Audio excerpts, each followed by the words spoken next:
Bien, ahora toca hablar del método de diseño por resistencia. Ya en la sesión pasada habíamos visto pues, las definiciones de los métodos que existen, tanto el ACDE como el de diseño por resistencia. Entonces, aquí en el curso, al igual que en la mayoría de las normativas de los países latinos y americanos, vamos a utilizar el método de diseño por resistencia última. Eso no quiere decir que vamos a dejar de lado el método ASD o el método en por estado de servicio o el método por trabajo, en línea recta que se puede llamar. Lo vamos a utilizar para el caso de verificaciones por deflexiones, ¿no? Pero en la mayor parte del curso pues vamos a utilizar el diseño por resistencia última. Entonces, aquí he elaborado algunos apuntes de distintos manuales, tanto del PCA como del ACI, en sus inicios, ¿no? Cómo definía todo esto, para tener un pleno conocimiento de esta metodología. Muy bien, entonces nos indica, el método de diseño por resistencia requiere pues que en cualquier sección la resistencia de diseño de un elemento sea mayor o igual que la resistencia requerida calculada. Esto se va a lograr mediante las combinaciones de cargas que están tipificadas tanto en las normativas como en los códigos, ¿no? Entonces, la ecuación básica a tener en cuenta es la siguiente, ¿no? Tengo yo una resistencia de diseño. Esta resistencia de diseño deberá de ser mayor o igual a la resistencia requerida. En simples palabras, la resistencia de diseño es la resistencia que nosotros proveemos al elemento, a la viga, al muro de corte, a la losa, y esta resistencia requerida es lo que nos solicita las cargas de servicio, las cargas ya sean de sismo, ¿no? Entonces, este de aquí sería nuestra demanda. ¿Ok? Muy bien, pero detrás de estas terminologías hay una fusión también de términos. Es lo que vamos a ver a continuación.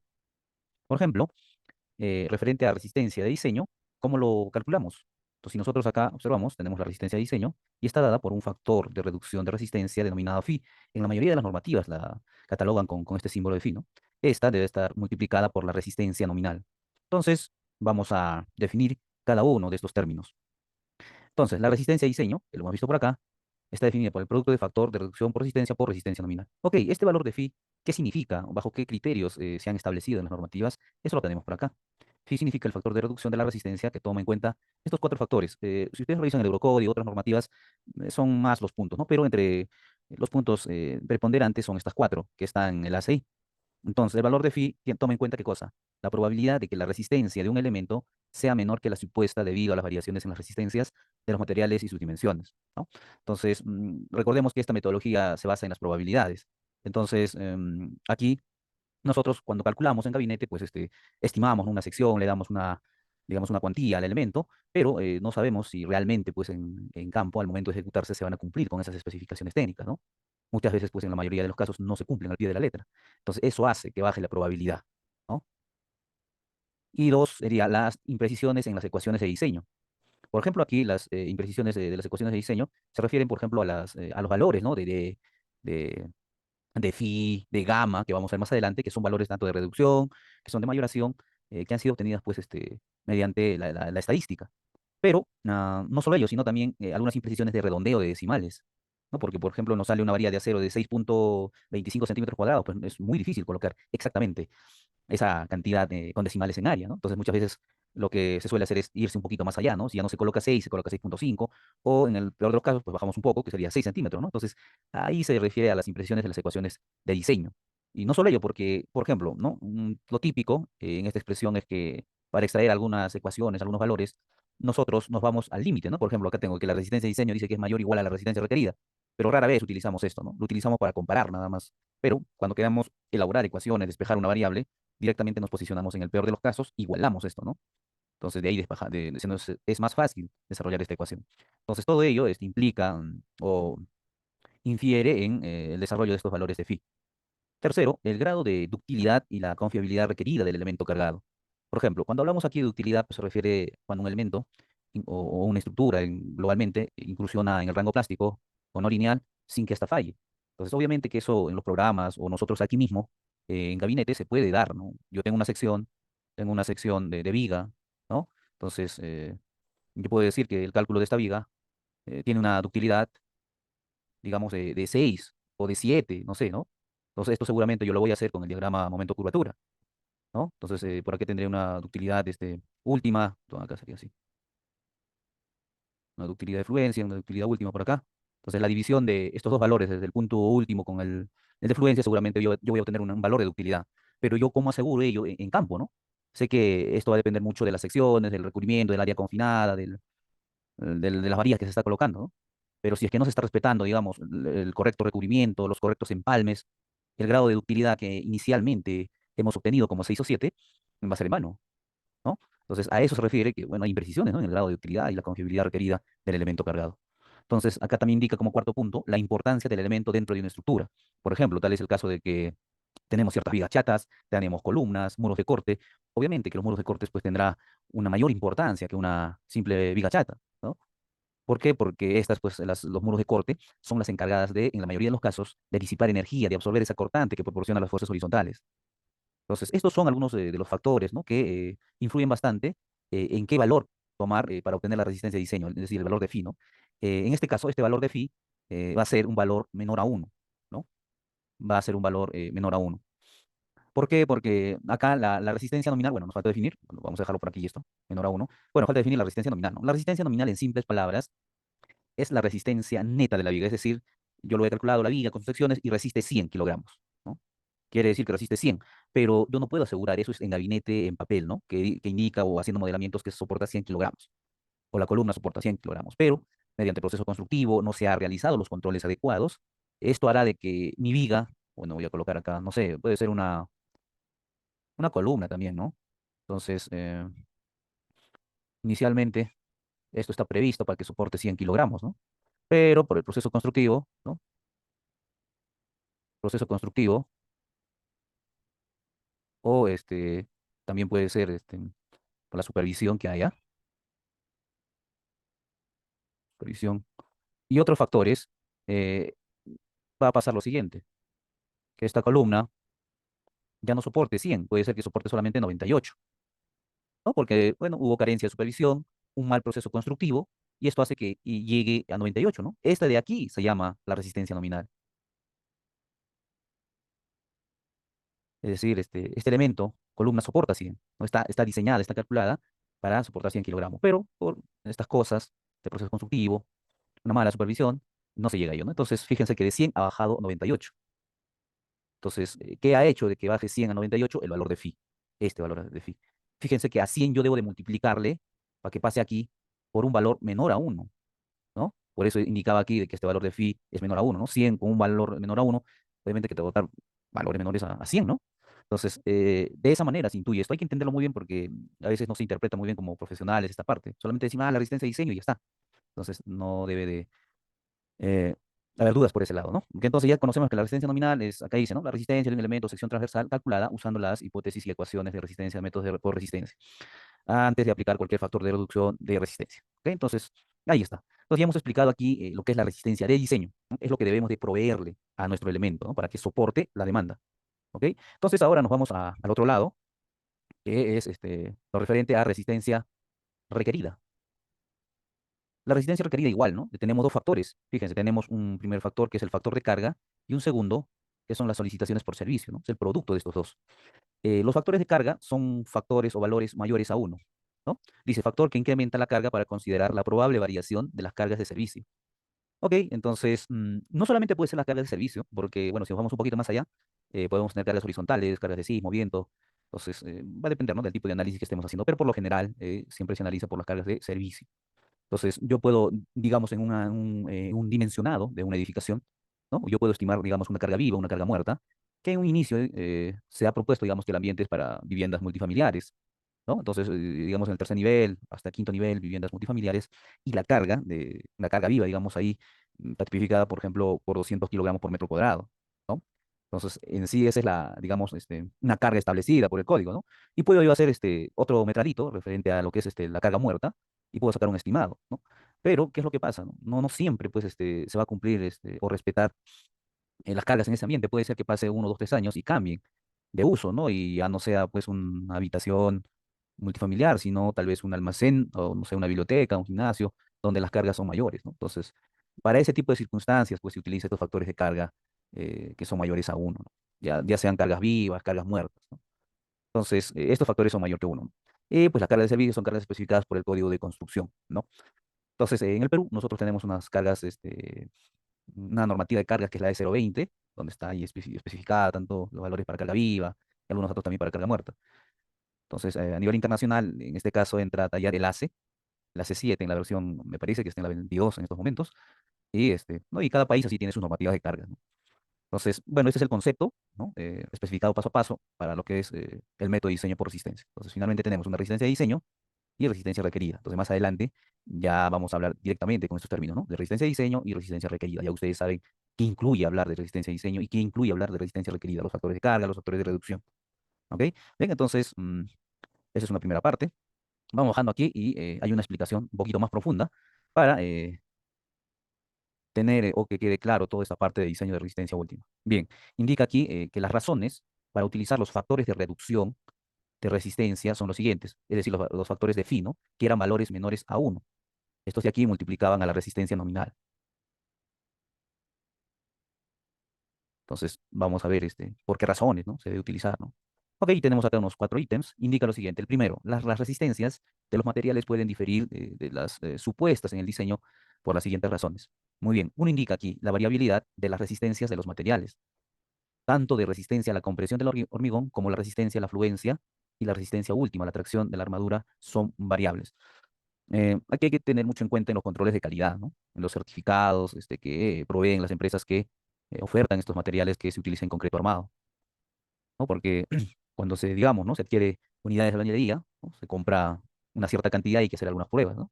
Entonces, tiene que ver mucho con la calidad de los materiales, sobre todo en este punto donde dice variabilidad de resistencia, ¿no? Si tengo una mala calidad, obviamente que las resistencias pues, van a diferir bastante con el valor tomado en cuenta en el diseño.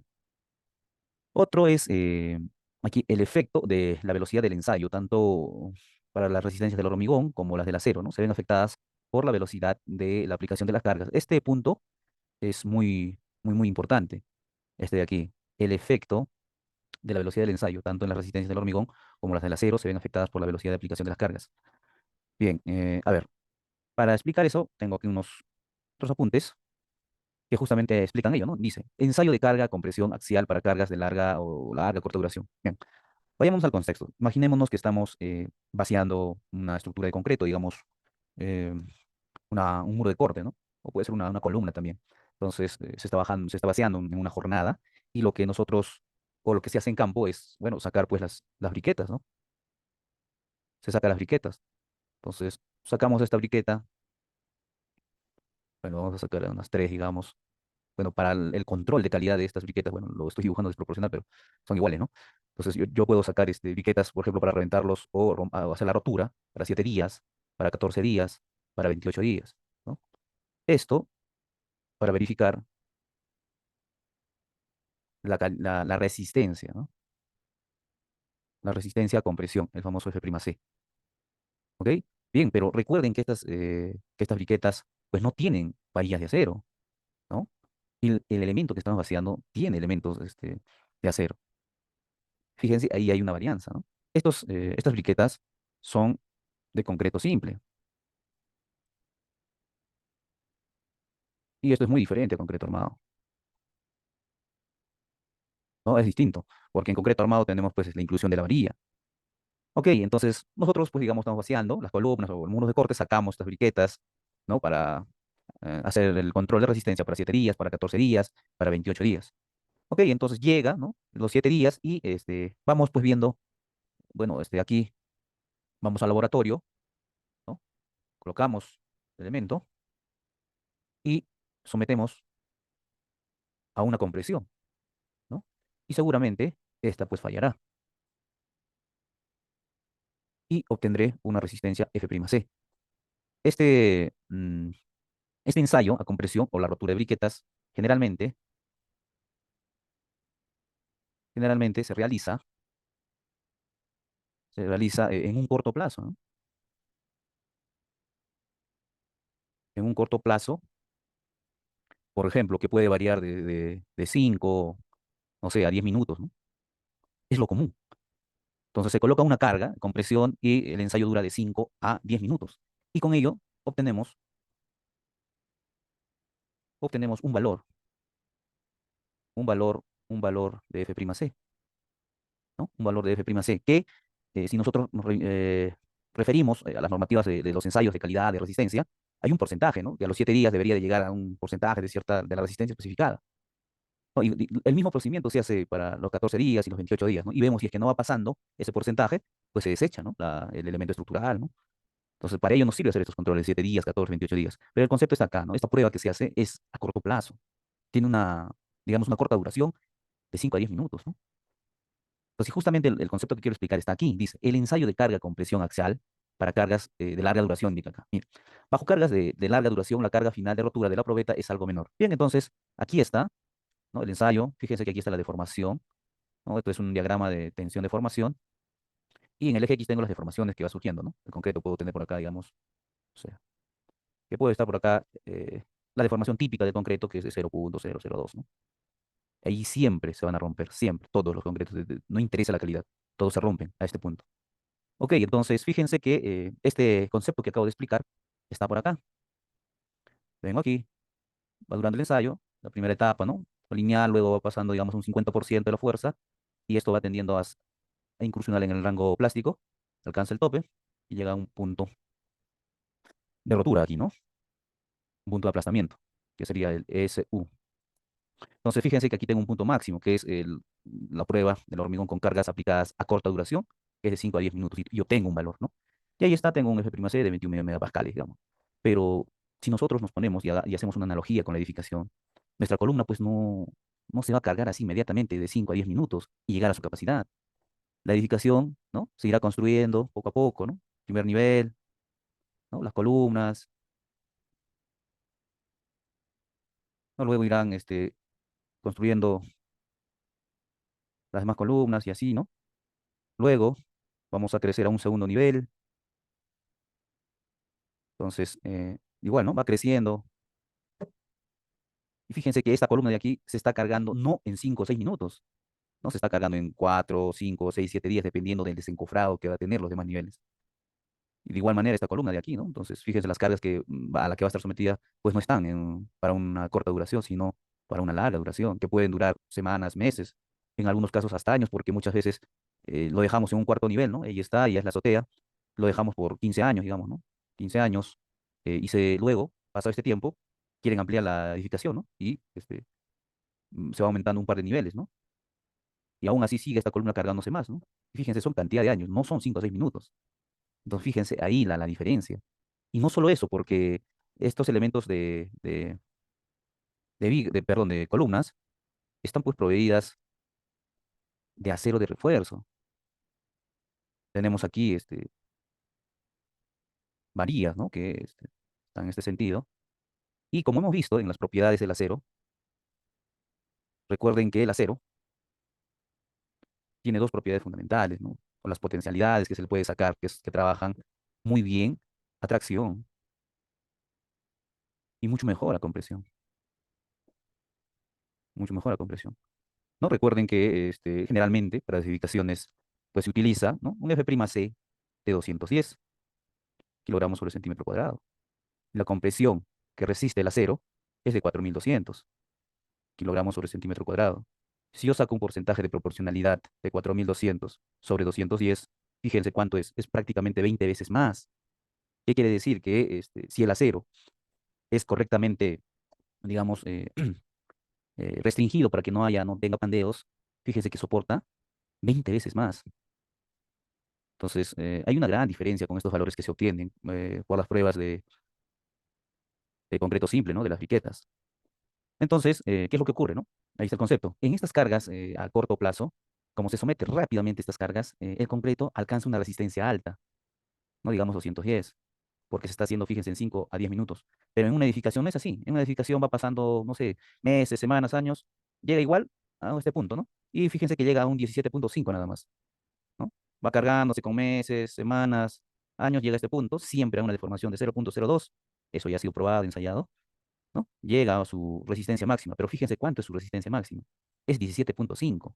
Hay una diferencia con 21, ¿no? Entonces uno no puede sacar unas conclusiones cuando haga su prueba de concreto, ya sea los 7, 14, 28 días, y según, ¿no? Las normativas del control de calidad de concreto, indiquen, ¿no? Bueno, pasó el 60%, pasó el 80%, está de acuerdo a la normativa, y ya está, ¿no? Entonces, ya pasó, ¿no? Entonces, uno tiene que tener claro que ese ensayo se ha realizado para cargas de corta duración. Y cuando hay cargas de corta duración, la resistencia salta, se incrementa. No, no, eso nos puede dar una falsa sensación, ¿no? De que el concreto que estamos realizando es pues, de calidad. Pero no es así, ¿no?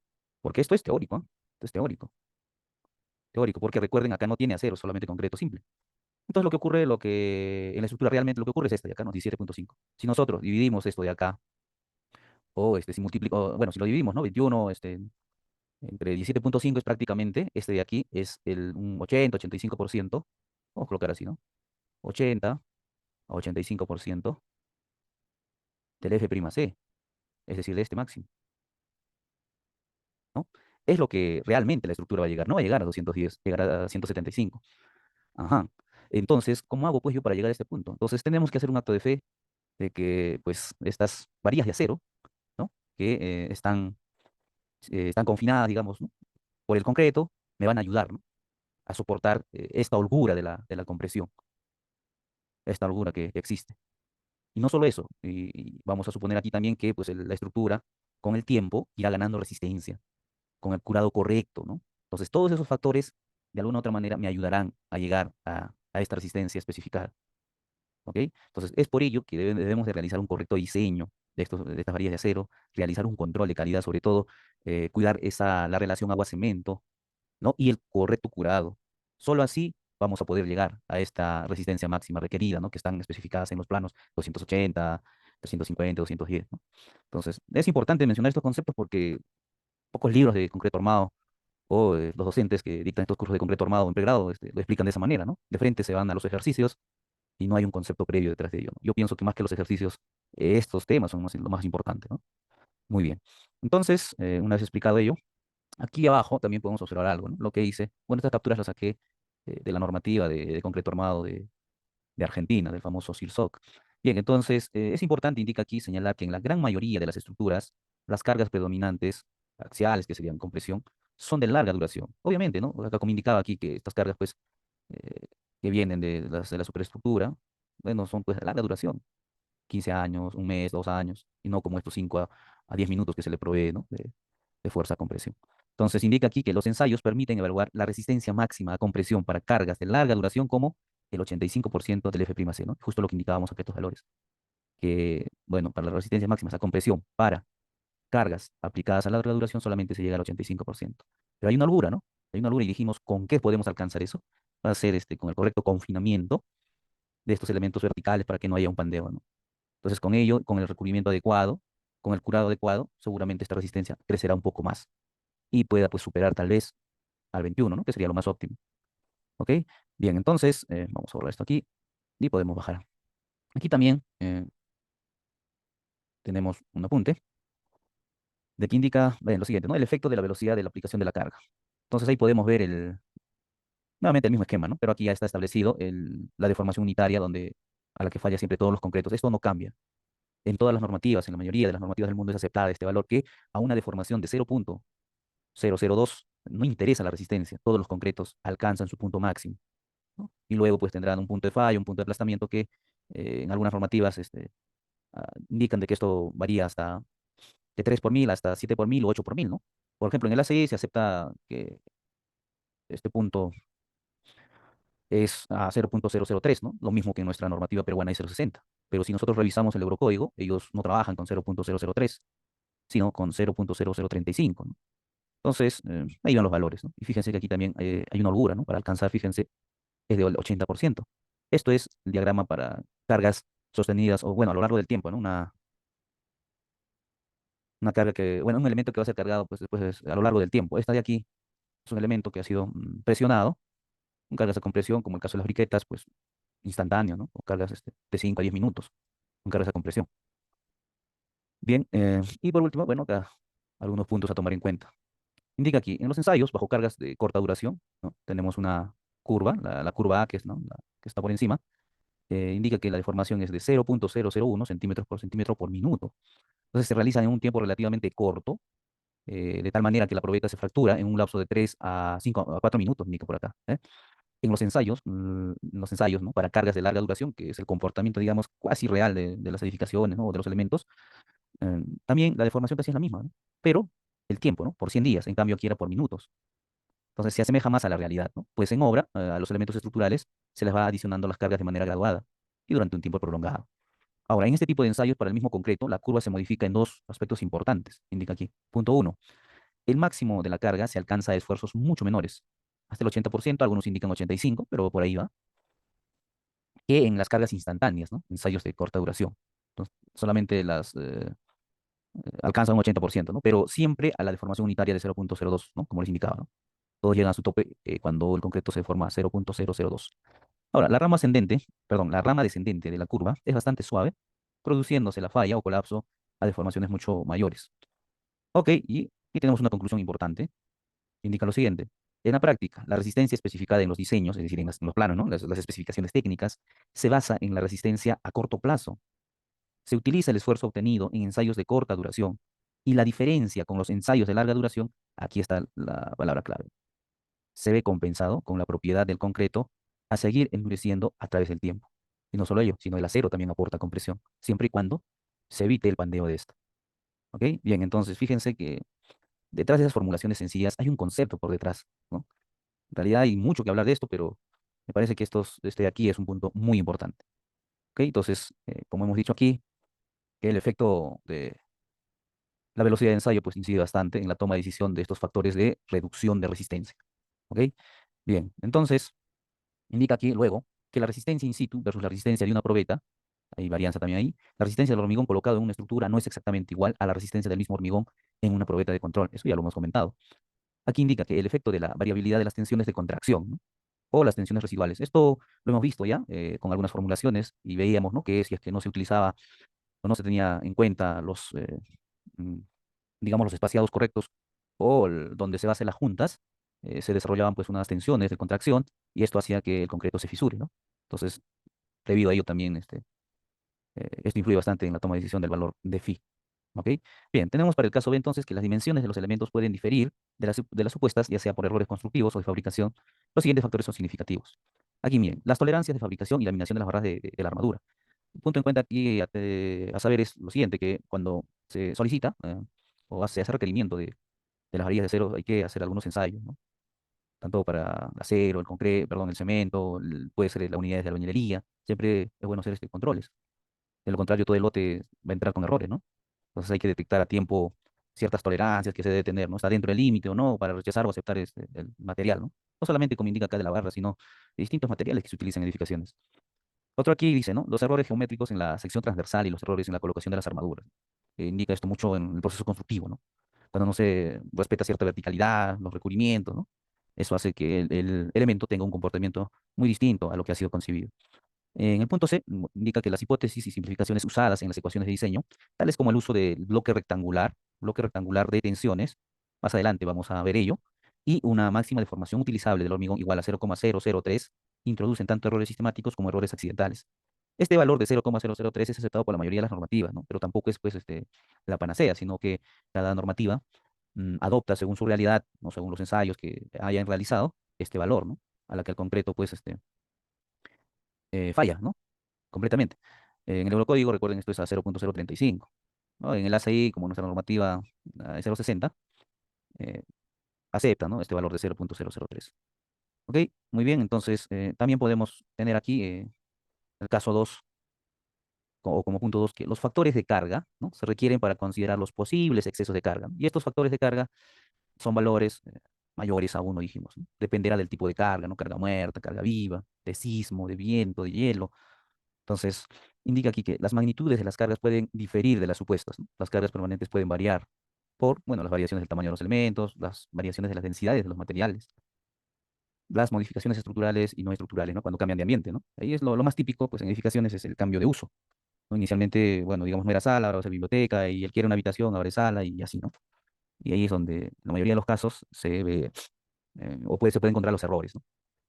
Y aquí indica que las sobrecargas varían considerablemente en función del tiempo y del edificio del cual se trate, como indicaba, ¿no? En 5 años puede utilizarse ese ambiente a una sobrecarga estimada de 250 kilogramos por metro cuadrado, ¿no? Pero puede pasar que cada 5 o 10 años quieran convertirlo en un almacén, ¿no? Y un almacén, pues, lo normal es que soporte una carga de 500 kilogramos por metro cuadrado, ¿no?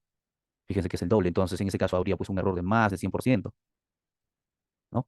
Bien, entonces aquí dice, existen incertidumbres en el cálculo de las solicitaciones, las suposiciones de las rigideces, longitudes de tramo, etcétera. Y las incertidumbres involucradas en el modelo de las estructuras tridimensionales hacen que haya diferencias entre las tensiones que realmente ocurren en la construcción y aquellas estimaciones en el análisis del diseñador. Este punto es muy importante porque, bueno, si queremos colocar un ejemplo, hacemos nuestros modelos en 3D, ¿no?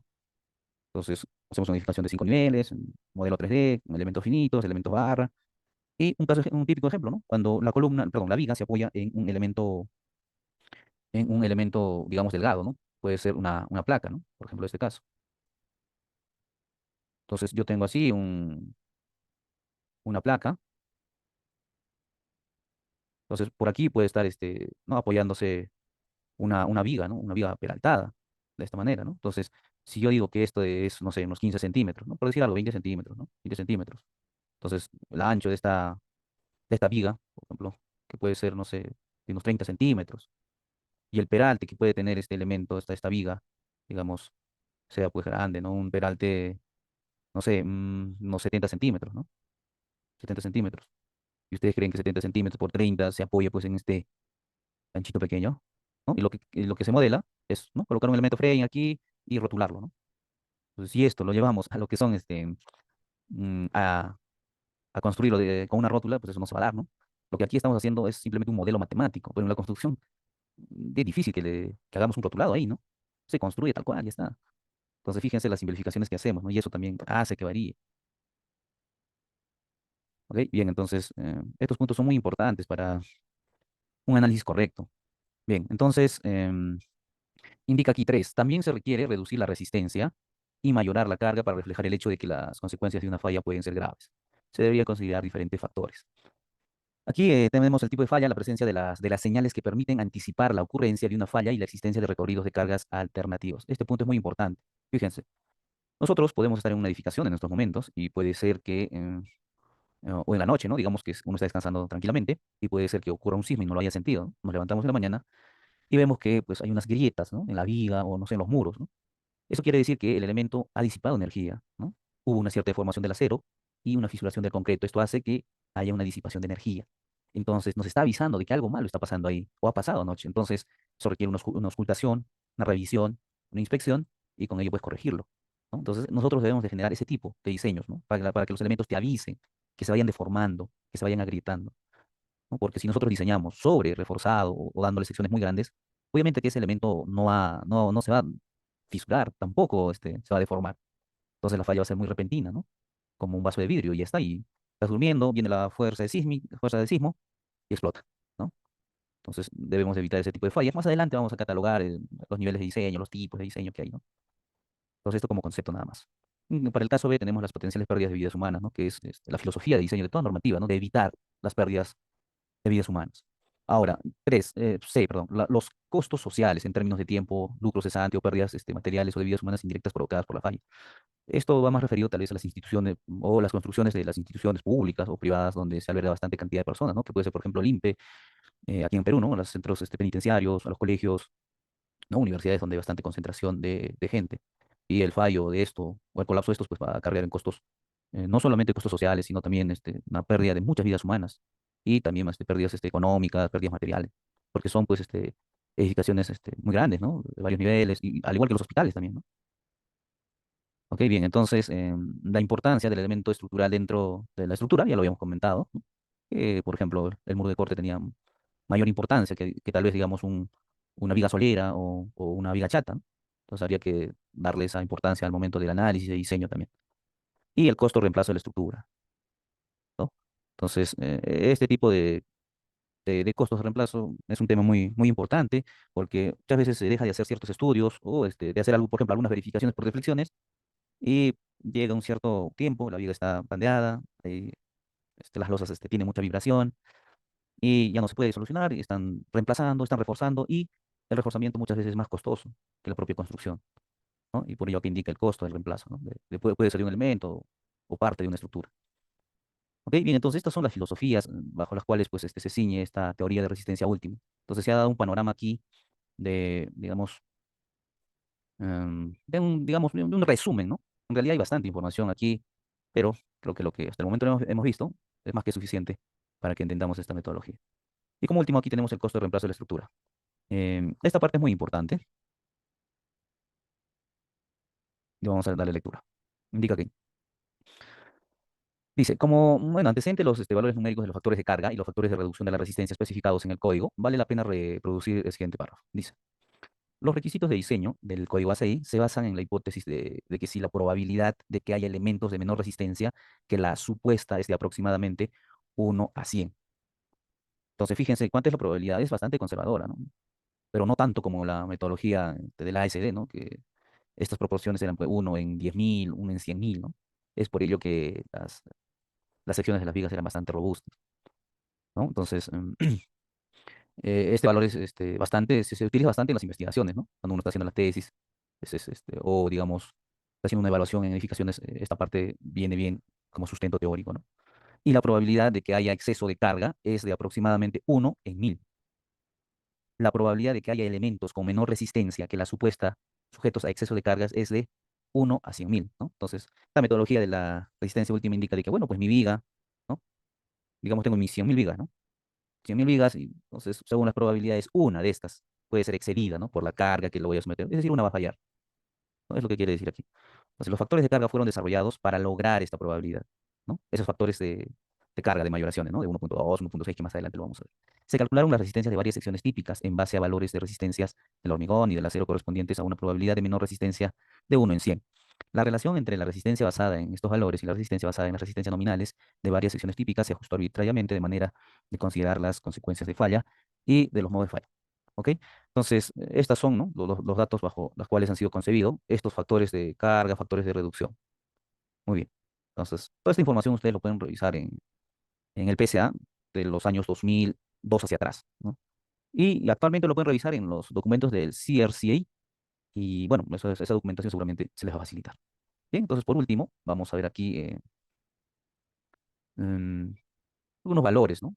Aquí vamos a ver algunos valores de lo que son los factores de reducción de la resistencia, ¿no? Es decir, los valores de phi. ¿Ok? Bien. Indica aquí los factores de reducción para distintos tipos de comportamiento en elementos. Por ejemplo, valor de phi, secciones controladas por tracción, 0,90. Entonces, para tener un poco de entendimiento, pues leamos acá, ¿no? Concepto dice, observar que para las secciones controladas por compresión se utiliza un factor phi menor que el utilizado para las secciones controladas por tracción. Esto se debe a que por lo general, ¿no?, las columnas poseen menor ductilidad y son más sensibles a las variaciones de las resistencias del hormigón. ¿Por qué? Porque recuerden ustedes de que para vaciar el elemento columna o el elemento muro de corte, son pues una altura de 3 metros, 3,50, ¿no? Entonces en cofra y se vacía desde una altura.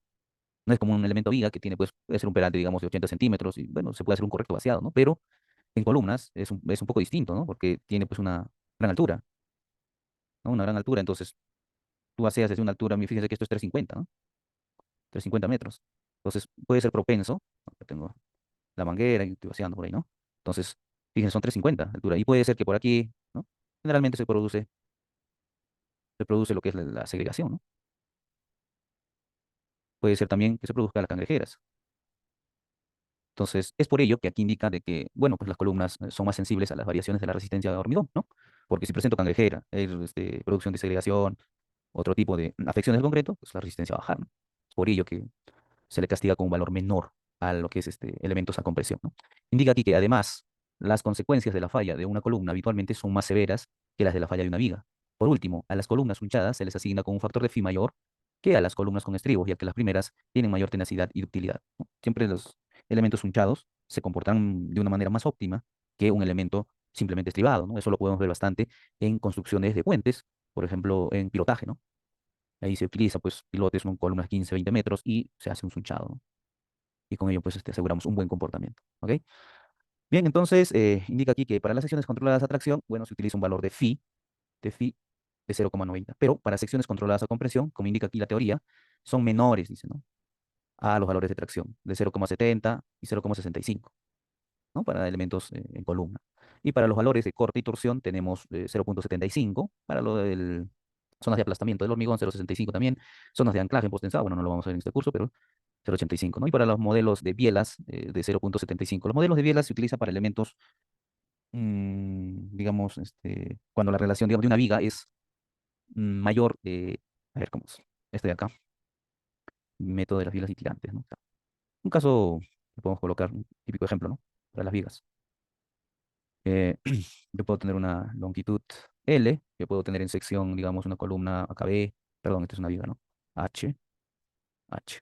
Entonces, se utilizan los modelos de Biela, bueno, para el caso de vigas, cuando L entre H es mayor, bueno, L entre H, ¿no? L entre H es mayor o igual a 4. En ese caso ya se utilizan los modelos de tipo bielas o tirantes. O, bueno, a partir de esta relación de L entre H mayor a 4 ya deja de tener importancia la hipótesis de Bernoulli, ¿no? Que indica que las secciones permanecen planas antes o después de la deformación. Entonces, aquí ya no, cuando hay estos valores de L entre H mayor o igual a 4, ya no se cumple la teoría de Bernoulli, ¿no? Entonces, tenemos que aplicar los modelos de bielas o de puntal tirante, ¿no? Entonces, esta relación L entre H está sustentada por varias investigaciones, papers que hay. Entonces, no lo estoy asumiendo así de la nada, sino que se revisan, seguramente van a encontrar algunos 4.5, indican 4, 4.5, pero por ahí es el valor. ¿Ok? Bien, entonces, aquí hay una grafiquita. Bueno, estos valores son del ACI del 2002. Vamos más adelante, vamos a ver el ACI 2019. Hay algunas pequeñas variantes, ¿no? Pero en general casi no han cambiado.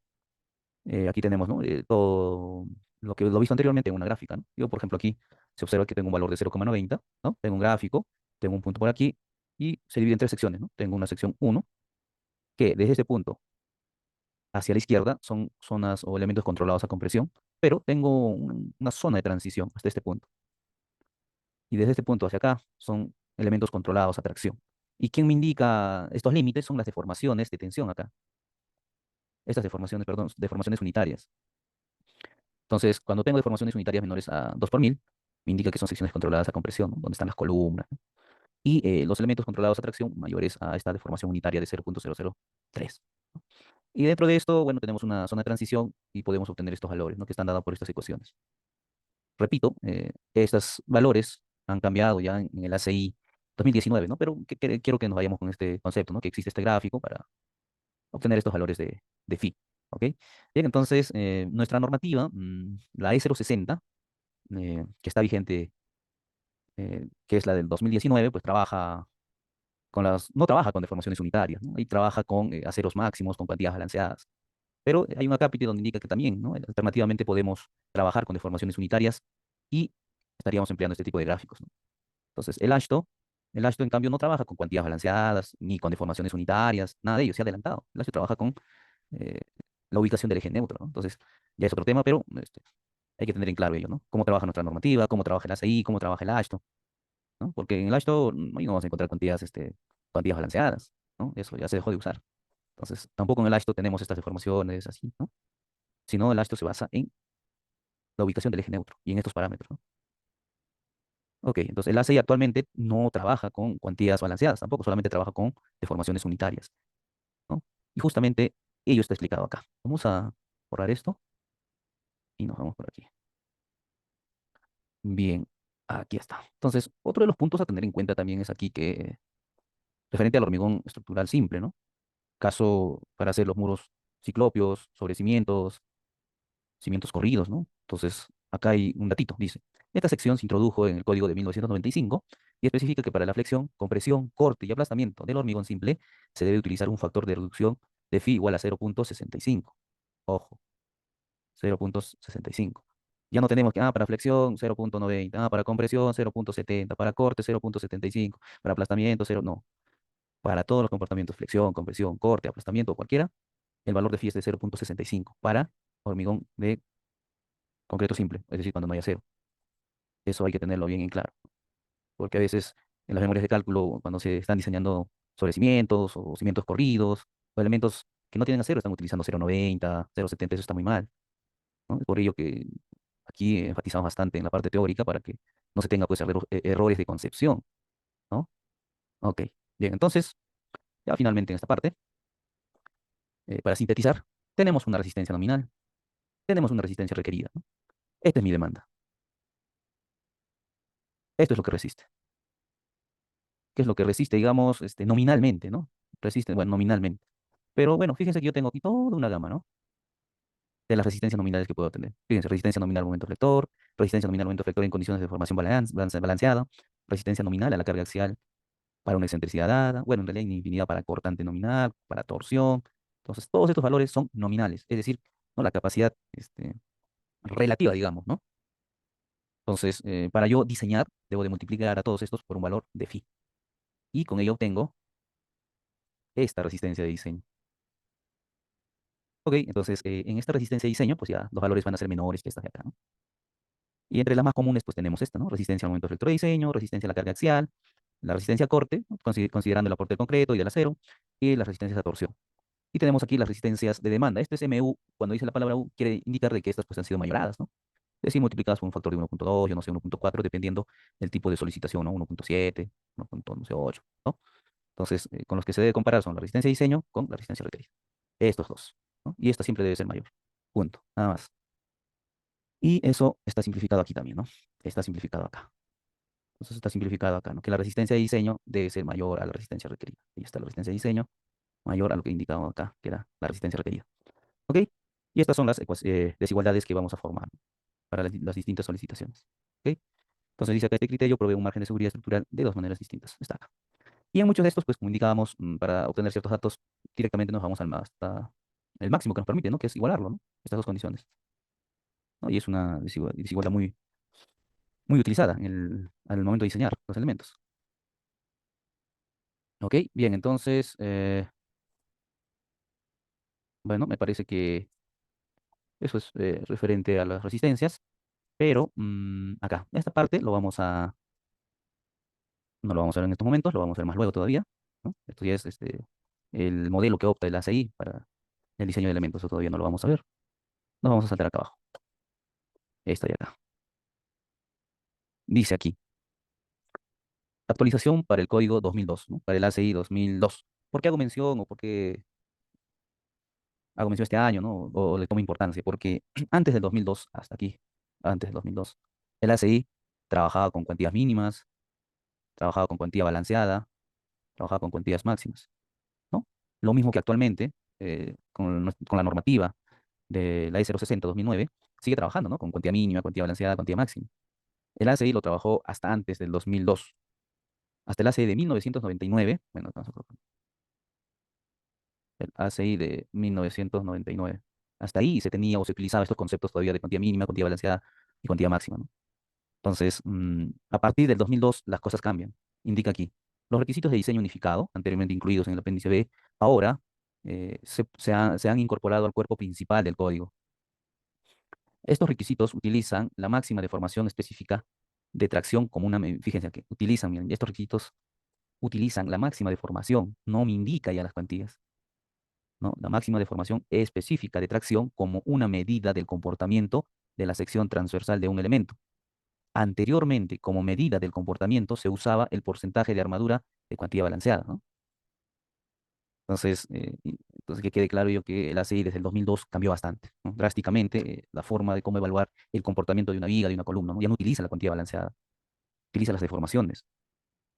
¿Ok? Entonces, es un poco más conservador, ¿no? En mi opinión personal, nuestra normativa también se debería trabajar de esa manera, ¿no? Pero la mayoría de los ingenieros, la mayoría, trabaja pues aún todavía con las cuantías balanceadas. En nuestra normativa no está muy claro en esa parte, o no hace mucho énfasis a esta parte de lo que son las deformaciones, ¿no? Como medida de comportamiento para las secciones. Pero sí lo dice en un artículo, ¿no? Que se debe utilizar deformaciones unitarias de 0.004, un pequeño artículo, pero no dice más. Entonces, el ingeniero común corriente no le toma importancia a ello, pues sigue utilizando las cuantías balanceadas, ¿no? Y la mayoría de las memorias de cálculo lo trabajan así. No quiere decir que está mal, pero la tendencia de hoy en día, fíjense, son del 2002 hasta estas épocas, son más de 20 años. Entonces, en 20 años, pues ya han ocurrido bastantes sismos, se ha estudiado bastantes caídas de edificios, y eso, ¿no?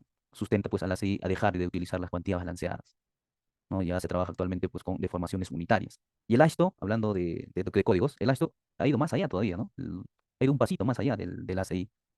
Bien, si bien es cierto, el ACI utiliza deformaciones unitarias, ¿no? Entonces, el ASHTO ya no utiliza deformaciones unitarias, utiliza la ubicación, la ubicación del eje neutro, del eje neutro como medida de control, como medida de control, como medida de control para el comportamiento, ¿no? De secciones, bueno, de elementos, de secciones, ¿no? Ahí está. Entonces, el ASHTO tampoco ya se basa en deformaciones unitarias, de 0.003, 0.005, aceros de alta resistencia, no nada que ver de frente. Se va con la ubicación, ¿dónde está mi eje neutro? Y te da unos parámetros y ya está, ¿no? Fíjense las diferencias que existen, ¿no? En nuestro código, por ejemplo, la E060, el ACI, el ASHTO. Entonces, estas cosas hay que tenerlas claro como profesionales que nos dedicamos al diseño y al cálculo, porque si solamente utilizamos la fórmula porque hemos visto que tal cual, tal ingeniero lo dice, no. Entonces, aquí se les está presentando con base, porque estas son extracciones del ACI mismo, son del apéndice B, del PSA. Entonces son de normativas serias donde se les muestra, ¿no?, cómo han cambiado estas metodologías de diseño. ¿Ok? Bien, entonces, en el curso nosotros vamos a igual trabajar con la cuantía balanceada y también vamos a hacer algunas comparativas con las formaciones unitarias, ¿no? Y sustentar cuál es más conservador y cuál es no. ¿Ok? Bien, entonces,